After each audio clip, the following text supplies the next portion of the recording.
প্রচলিত পদ্ধতির মিলাদ যদি আপনাদের কথা মতো বেদাত হয়, তাহলে দাঁতওয়ালা পদ্ধতিতে মিলাদুন্নবী আপনারা পালন করেন দেখি। আপনারা ব্যানার টাঙ্গান যে ঈদে মিলাদুন্নবী মাহফিল, ব্যানার টাঙ্গাইয়া আপনারা কি করেন? ঈদে মিলাদুন্নবী পালন করেন। এবং বেদাত মুক্ত ঈদে মিলাদুন্নবী কিভাবে পালন করতে হয় আমরাও দেখি, আপনাদের কাছ থেকে যদি শেখার থাকে আমরাও শিখব। তাও তো করেন না, তাও আপনারা করেন না। এই দুঃখ আমরা কোথায় বলবো? বলবেন যে প্রচলিত মিলাদ বেদাত। প্রচলিত মিলাদ বেদাত, তাহলে বেদাত মুক্ত মিলাদুন্নবী মাহফিল আপনারা আয়োজন করেন না কেন? আমাদেরকে দাওয়াত দেন, মুসলমানদেরকে দাওয়াত দেন, আমরা আপনাদের বেদাত মুক্ত মিলাদুন্নবী মাহফিলে হাজির হব। এইটাও তো করেন না। বরং এই রবিউল আউয়াল মাস আসলেই, যেই মাসের সাথে মিলাদুন্নবীর সম্পর্ক, যেই মাসের সাথে আল্লাহর নবী সাল্লাল্লাহু আলাইহি ওয়াসাল্লামের পয়দাইশের সম্পর্ক, সেই মাস আসলেই সিরাতুন্নবী মাহফিল, সারা বছর তাফসিরুল কোরআন মাহফিল, ওয়াজ মাহফিল, ইসলামী মহাসম্মেলন। আর রবিউল আউয়াল মাস আসলেই সিরাতুন্নবী মাহফিলের হিড়িক পড়ে যায়। এই কেন আপনারা এটা করেন এটা বুঝতে আর বাকি নাই। মানুষ এত বোকা না, মানুষ খুব ভালো করেই বুঝে।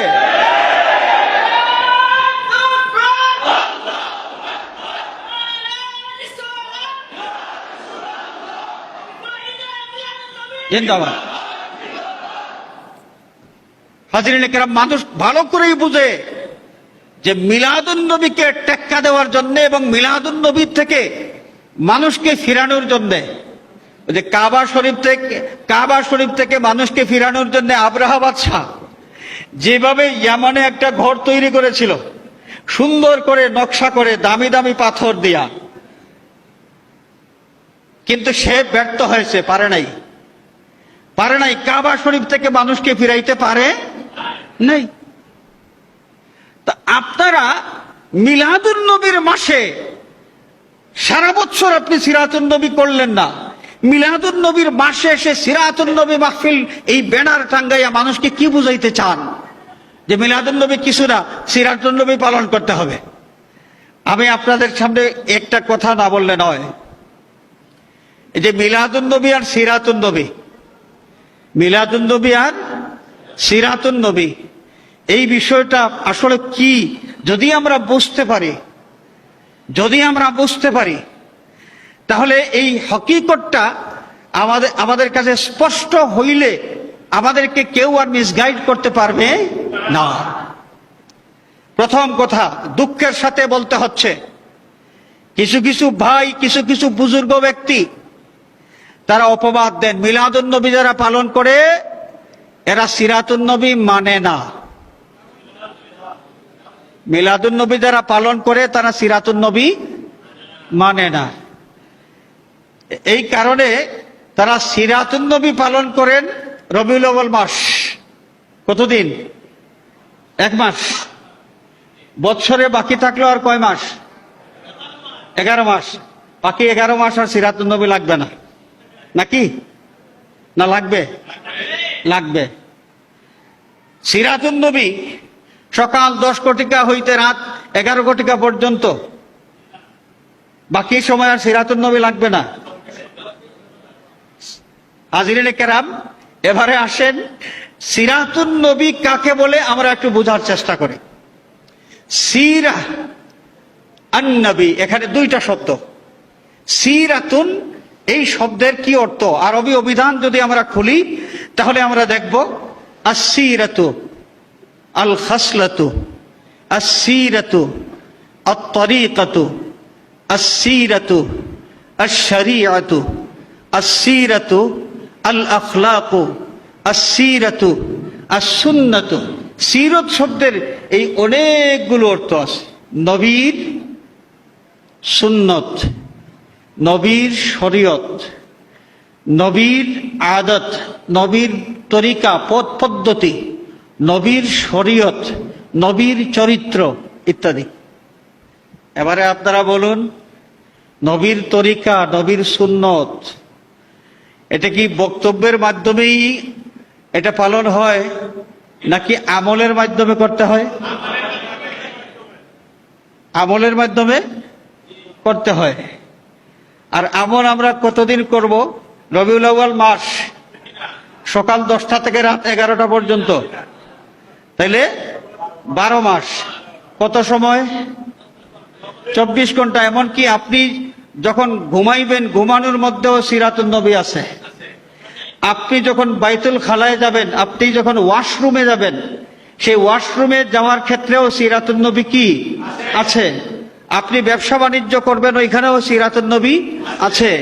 আপনার স্ত্রী পুত্রের সাথে, আপনার সন্তান সন্ততির সাথে আপনি যে আচার ব্যবহার করবেন, এখানেও কি আছে?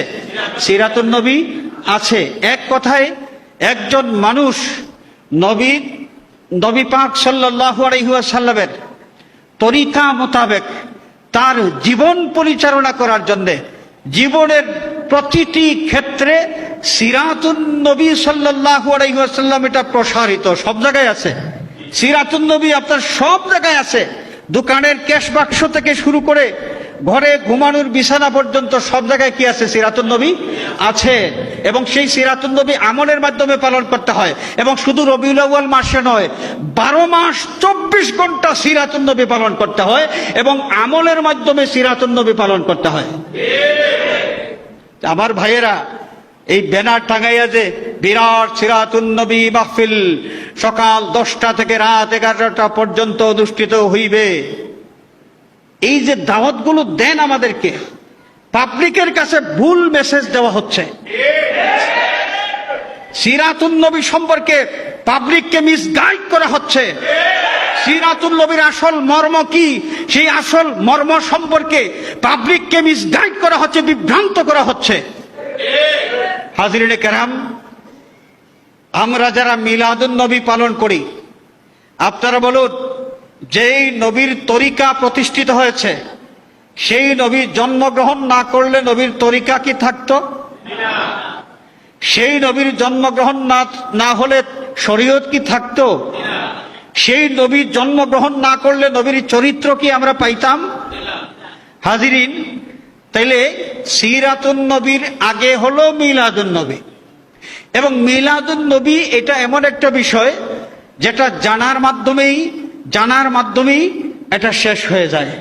জানার মাধ্যমেই যে নবীজি সাল্লাল্লাহু আলাইহি ওয়াসাল্লাম পৃথিবীতে এসেছেন, কবে আসলেন, কোন বংশ থেকে আসলেন, তার নসব শরীফ কেমন ছিল, তার বংশমর্যাদা কেমন ছিল, এই নবীর চরিত্র কেমন ছিল, এই নবী পৃথিবীতে শুভাগমন করবার সময় কি অলৌকিক ঘটনাগুলো ঘটেছিল, এই বিষয়গুলো শোনা এবং জানার মাধ্যমেই মিলাদুন নবী পালন হয়। কিন্তু সিরাতুন নবী পালন করতে হলে গোলাবাজি করলে সিরাতুন নবী হয় না। সিরাতুন নবী আমলের মাধ্যমে এটা প্রতিষ্ঠিত করতে হয়। এবং 12 মাস 24 ঘন্টা, 12 মাস 24 ঘন্টা। আমরা কি বুঝতে পেরেছি? আর মিলাদুন নবী বিশেষভাবে আমরা রবিউল আউয়াল মাসে পালন করি কেন? যেহেতু এই মাসটা নবীজির ওয়ালাদত শরীফের সাথে সম্পৃক্ত।